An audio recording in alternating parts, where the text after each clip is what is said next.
بسم اللہ الرحمن الرحیم۔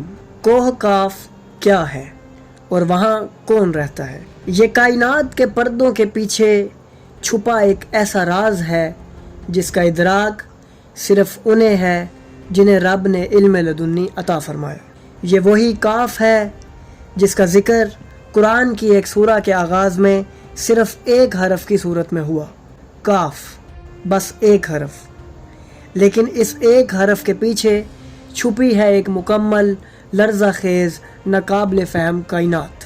امام جعفر صادق علیہ السلام سے جب کاف کی حقیقت پوچھی گئی تو فرمایا، کاف ایک بلند و بالا پہاڑ ہے جو تمہاری زمین کے عین اوپر واقع ہے، اسی کی بدولت تمہیں تارو برا آسمان نظر آتا ہے۔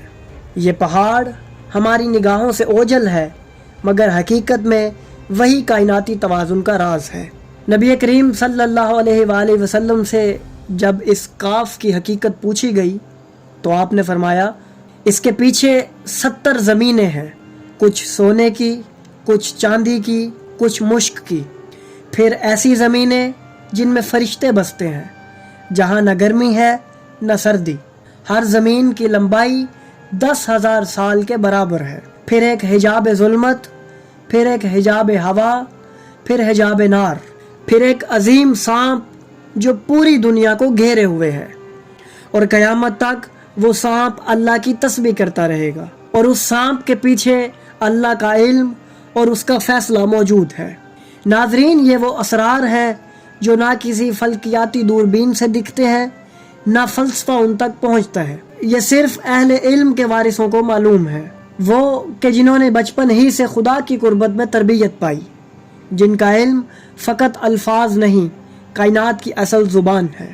ناظرین، جب امام موسیٰ کاظم علیہ السلام سے پوچھا گیا کہ اپنی سب سے بڑی فضیلت بیان فرمائیں تو امام نے نہایت سنجیدگی سے فرمایا، تم ہمارے بلند ترین کمال کے متحمل نہیں ہو سکتے۔ پھر سائل نے عاجزی سے کہا، مولا اپنی کم ترین فضیلت ہی بیان فرما دیں، تو امام نے وہ جملہ فرمایا جس سے پوری انسانیت کا علم لرز جاتا ہے۔ امام نے فرمایا، ہمارا علم ہی ہماری ادنا ترین فضیلت ہے۔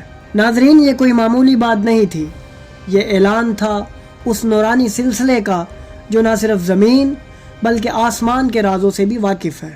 اگر اہل بیت کا علم ان کی کم ترین فضیلت ہے تو سوچئے ان کی بلند ترین حقیقت کیا ہوگی، وہ حقیقت جو پردہ لاہوت سے بھی پرے ہے۔ تو ناظرین، اگر آپ کو ہماری یہ کاوش پسند آئی تو ہماری ویڈیو کو لائک کریں، ہمارے چینل کو سبسکرائب کریں اور بیل آئیکن کو بھی دبا دیں تاکہ آپ کو ہماری آنے والی مزید ویڈیوز ملتی رہیں اور آپ علم سے مستفید ہوتے رہیں۔